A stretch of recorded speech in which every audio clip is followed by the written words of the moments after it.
So, how many of you have heard these very famous lines, child is the father of man? Raise your hands.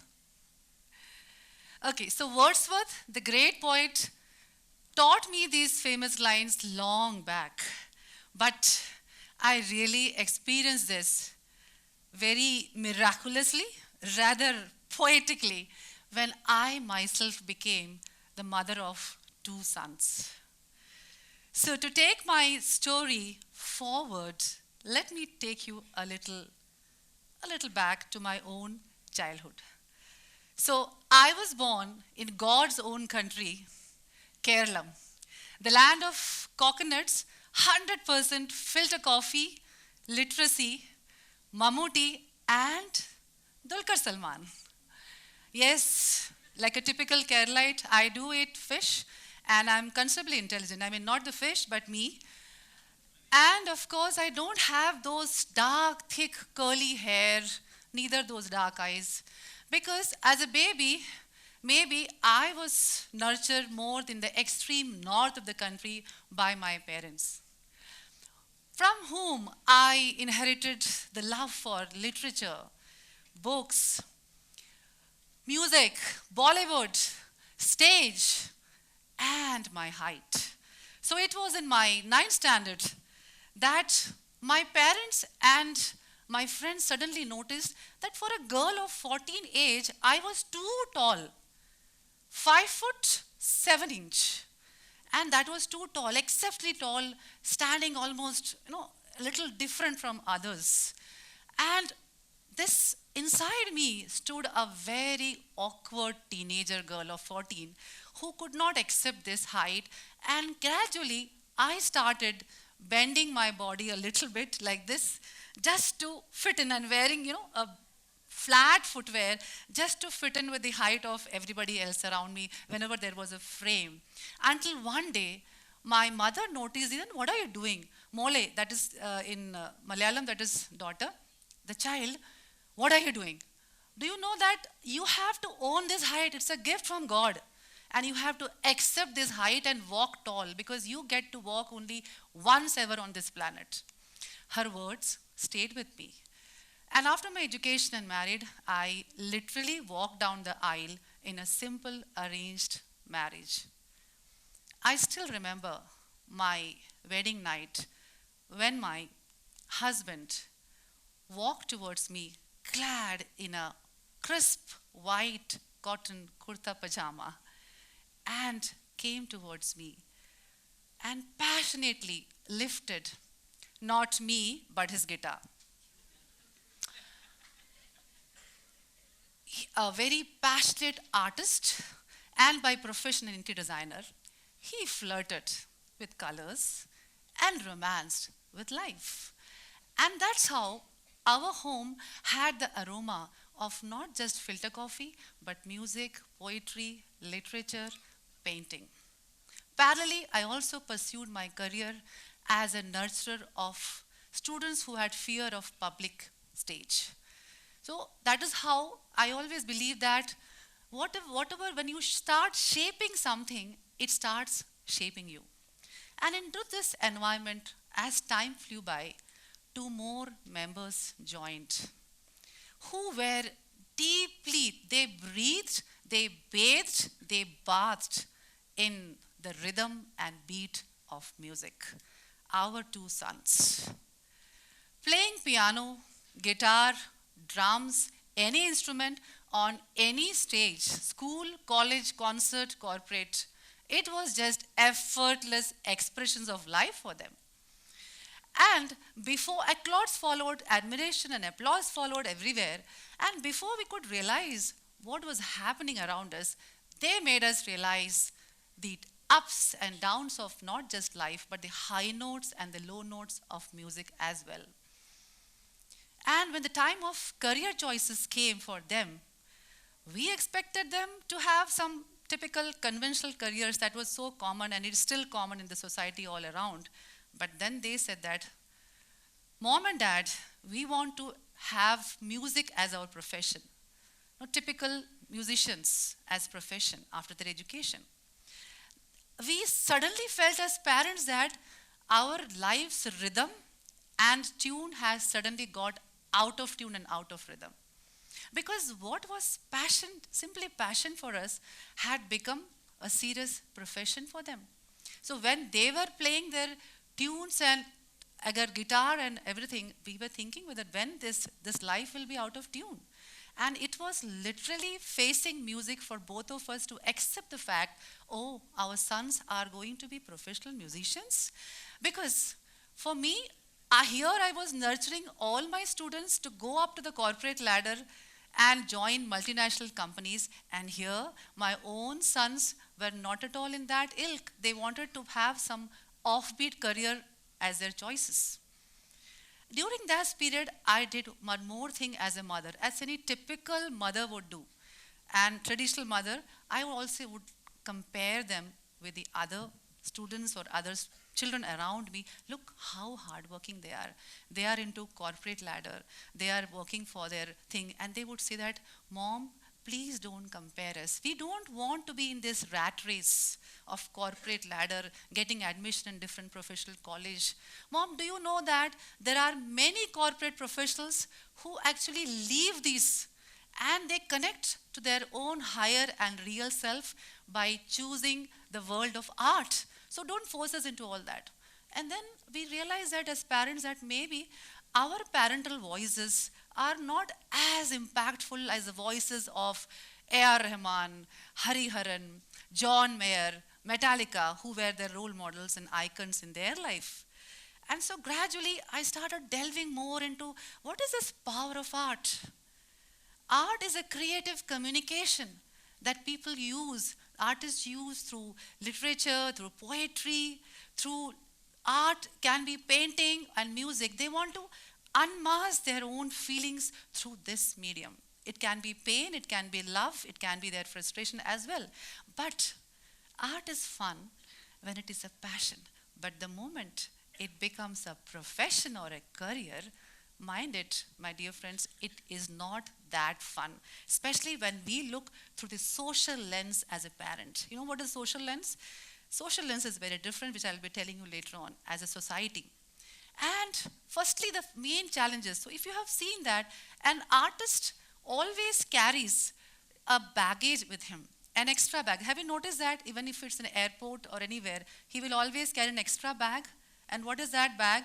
Of his guitar or any painting aisle, everything he will be carrying with his baggage. And I always started thinking that, oh, this baggage is not just about guitar or keyboard. It is also a baggage of his own frustration, expectations, and lot of creative challenges that he has to go through once he takes it as a career. This was my way of looking at the whole profession of taking art when my children took it as an art. At the same time, firstly, one of the most important challenges for an artist is that it is not an established firm footpath for an artist. That, okay, you have a campus, you get 4 years you study in a college, and then you have one thing called, what is that? Campus placement, interview, job, and then your, set life जो है set हो जाती है. वो जो होती है ना कि life set हो गई, stable. Artist doesn't have that kind of thing or followings. He really has to patiently work out his career path himself and establish it.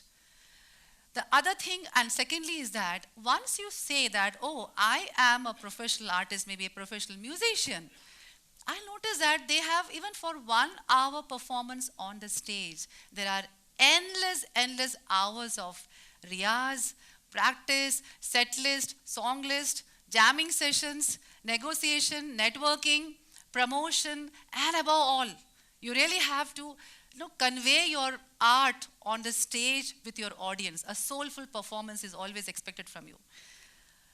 So I used to ask as a concerned mother, I'm very sure that even the mother of Superman and Spider-Man may also have had the same doubts about their children. Typical, worried, anxious, over-concerned mother. And I would always ask, even on the dining table, our conversations would be something like this, that, beta, how many gigs are you playing this month? And is it a free gig, or is it a promotional gig? Or did the audience like your composition? And how was the audience? Or sometimes when they come back, I would ask them questions like that, did you drink today? Where did you go after this? With whom did you go today? No, that's concerned questions. And sleep well, watch your hairline, watch your waistline, because for an artist, you have to look very presentable on the stage every time. That is so important.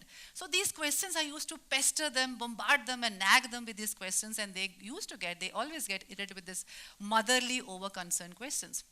At the same time, artist needs a creative solitude. They always have this solitude. Now, what is solitude? So what you can practice in solitude, only that you can perform before the multitude.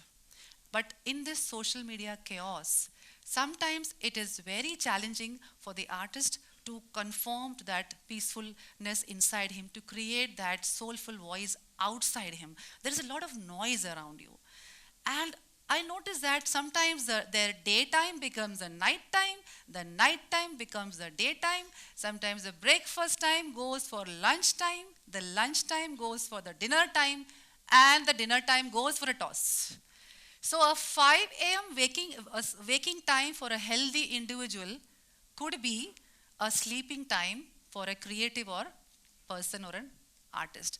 And this continued. At the same time, social media, it's a scary time when you have to roll out reels after reels to this scrolling generation to make your social media presence powerful as a brand. You have to make yourself relevant. So when you meet an artist, maybe on the social media, you're not meeting the actual person behind him. It is just the image that he has to build up to go down with the masses around him. Going through this, I noticed one thing, that from a girl from Kerala who loved Bollywood, who loved art, and la la la la la, my world was like this. But gradually I found that I had turned into a little anxious, overthinking mother of 2 artist sons. Because the society had maybe conditioned me in such a way to follow a typical, stable, secure social structure where you need to be academically very brilliant and you need to be going into a kind of race to be on a certain position as kind of doctors, engineers, architects. And in social lens, if you see in the educational platform, in the professional platform, artists are more celebrated on the stage. But they may be very artistically brilliant, but still the academic ones are always celebrated and put on the higher pedestal. Maybe that is how I had been conditioned, and I was also judging and evaluating my own sons and their professions through my social sense, the way I was. But I started realizing that no. When an artist comes out with a brilliant piece of music or artwork, it always comes from a space of high intensity and intelligence. And you cannot just simply say that, oh, it's not academically. There is something very powerful coming out of there. And that's why when artist is performing on the stage, if you go to a concert, मुझे आप बताइए कि stage crowd ज़्यादा रहती है कि artist ज़्यादा रहते हैं? Crowd ज़्यादा. Why? Crowd is the one who is getting inspired, right? And healed. An artist, a few of them, the chosen ones, are on the stage. Crowd is around the stage and below the stage. That is a difference. That is a difference where you see that artists are special. And we need to have that kind of compassion, that the sensitive souls of artists, on one side, they may be the entertainers, they may be the healers, performers on the stage, but the same artists are so sensitive that they could be very lonely, depressed out of the stage, and maybe sometimes this very own artist can land up in a rehab center also. So that is how, that kind of lens we had to see. And I realized that this is so important to look at this profession that way. Because as Carl Jung has very well said, that in every chaos, there is a cosmos. And in every disorder, there is a secret order. So when this emotional chaos around us was going on in our home around their career choices, the children were continuing with their things in that flow, their music, their guitar, because they were born with that. At the same time, there was one time when a call came to our elder son. Hello. So we are calling from Preetam Chakrabarti, the music director of Bollywood. And this is a call for you that you have to report to Mumbai by the next flight. And we are working for Amir Khan production movie.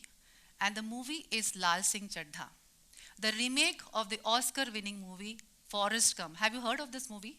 Lal Singh Chaddha. So you are being invited immediately to come. We will go to Panchgani to be with Amir Khan himself, where we will be deciding, and you will be doing the title song Kahani. Have you heard of this song?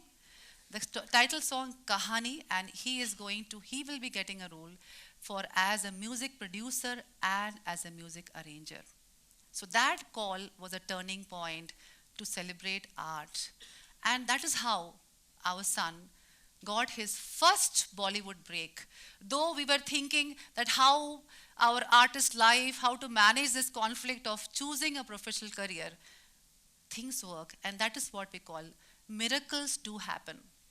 Miracles don't happen, we don't plan, calculate, or control certain things. It is beyond our measurement, beyond our social calculation, beyond the yardstick of measuring what is success, what is achievement. Those words always are measured in certain very narrow things. But there is something beyond that when miracles do happen and certain opportunities fall into your lap beyond this kind of expectation. So he got a break, and that is how in the Kahani song he has done, as our son has done the music production. He's one of the music producers and the arrangers. And of course, he had a professional meet with Shah Rukh Khan, as you can see, along with that only. So that was as parents, we realize that when we give that freedom to flow in their choices, what they want, to flow and get to their passion, what really they believe in, this is where the real miracle could happen. I would like to sing a few lines from the same movie which goes with the same thought that we need to accept our stories may be incomplete, our stories may be imperfect. Kya pata, you can sing with me if you can, if you know the song. Do you know the song? You can clap with me also. Can you sing with me? Kya pata hum mein hai, kahaniyan hai, kahani mein hum, pam parararam. कभी कभी जो ये आधी लगती है, आधी लिख दे तो आधी चले जाने दे तेरी जिंदगी है बारिशों का पानी, आधी भर ले तो आधी बह जाने दे हम समंदर का एक कतरा है या समंदर है हम, पम परररम. So our stories, you can clap if you want, yeah. My story could be an incomplete story yet, because still my sons are working in that flow as musicians. It could be still incomplete, it should be still imperfect, our stories, but yes, it is my own story. I own this story completely. I accept my story perfectly, in spite of all the flaws it has. That self-acceptance is bold in me. I have thrown away the social lens of comparison. I have fully accepted the poetic lens of full self-acceptance of who I am as a mother of two musicians. The same awkward teenager of 14 age who used to bend her body just to get and fit into the people around her. No, I am unique. That is what we need to believe. Yes, whatever is given to me, I own it, I accept it in spite of everything happening around me in the social media noise or in the social noise of the chaotic lens of comparison. We need the poetic lens, because we have a blank canvas which speaks to us. As my artist husband, interior designer husband always says, that blank canvas, and that is the canvas of our life. We need to paint it as the way we want it. And that is where the boldness comes in, when you can tell your own story with everything, black, white, wrong, right, good, bad, everything. You need to accept it 101% yourself, and that's where, when your story is said in that way, with everything, miracles do happen. So this is what the miracle of life, when you start yourself accepting everything.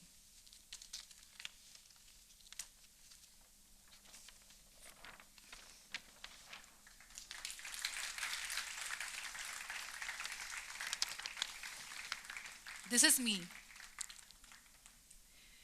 I took time to accept my unique tribe and celebrate their vibes. Fear and anxiety can never make me their slave because I am already riding above the wave. My poetic lens has made me see the unique creative world in them, in each of you, and in me. Thank you.